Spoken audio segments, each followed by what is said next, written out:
B2首次试射隐身巡航导弹，该导弹的最大射程接近1000公里，这可能会对中国构成重大威胁。观众朋友、网友朋友，大家好，我是付前少。在佩洛西窜访台湾地区之后，美国的军事专家组织了几十场武力干涉台海的推演，号称能够击毁解放军150艘舰艇。而这里最关键的战术就是出动轰炸机发射加斯姆 ER 隐身巡航导弹。美国军方认为，从关岛起飞的 B-52战略轰炸机利用台湾岛中央300点户，在台湾东部海域上空发射射程1000公里的巡航导弹，是攻击中国2栖舰队的最有效战法。该来的总会来，我们必须采取有效的应对措施。最近，诺斯罗普格鲁门公司宣布，美军的 B2隐身战略轰炸机首次进行了 AGM-158A 加斯姆 ER 巡航导弹的试射。而一旦这两种武器完成整合，对中国大陆武力统一台湾的威胁将进一步增加。因为 B2战略轰炸机与 AGM-158A 巡航导弹都是具有良好隐身性能的平台，这对于组织宽大正面防御的解放军来说，会遇到较大的困难。诺斯罗普格鲁门公司在其新闻稿中将 AGM-158B 描述为 B2的第一枚远程隐身导弹，而多达16枚的 AGM-158的挂载量，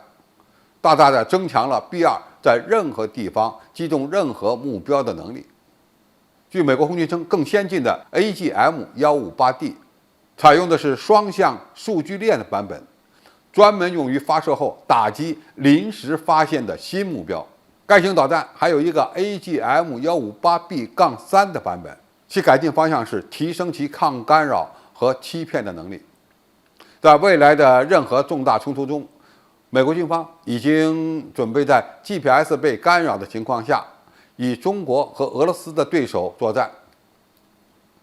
美军接下来还有可能将 AGM-158C 远程反舰导弹集成到 B2轰炸机上，这将变成专门针对中国的威慑力量。还值得注意的是，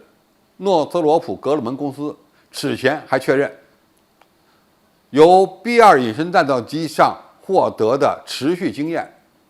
正在被纳入 B-21的计划。美国空军准备在未来列装100架左右的 B-21隐身战略轰炸机。隐身轰炸机与隐身巡航导弹的组合将成为五角大楼大国竞争的重要依仗。从美军正在进行的试验，我们不难看出，射程1000公里的隐身巡航导弹是美国对华军事战略的关键性武器。那么，中国该如何破解这种威胁呢？对隐身轰炸机和隐身巡航导弹的防御，最关键的就是如何能够在更远的距离上探测和预警，然后呢，才能够实施远距离的拦截。而预警探测、隐身轰炸机和隐身巡航导弹有这么几个办法：第一是发展大型的无人预警机，对重点空域进行不间断的预警，配合战斗机对隐身轰炸机平台以及隐身巡航导弹实施拦截。对付隐身轰炸机和远程巡航导弹，还有另外一个办法，就是大量建造载有米波雷达的驱逐舰，比如中国的052DL， 让这些军舰前出太平洋方向进行纵深部署和预警，从而呢能够及早发现敌方隐身轰炸机和隐身巡航导弹的踪迹。第三，当然我们也可以通过为空警500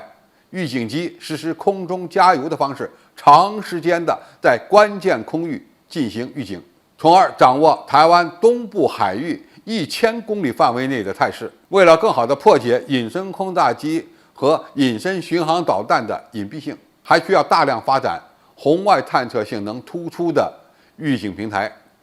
以便对隐身轰炸机和隐身巡航导弹做到早预警、早拦截。第四，发展天基红外卫星预警网络，对美军的隐身轰炸机进行早期预警。中国已经研制出了能够在285公里外发现客机的光学探测装置，其个头还比较小，完全可以建立一套低轨道的红外预警卫星网络。当然，把这种装置配备在飞机或者是其他平台上，也能成为一种非常有效的红外预警系统。总体来看，中国要对付美军的 B-52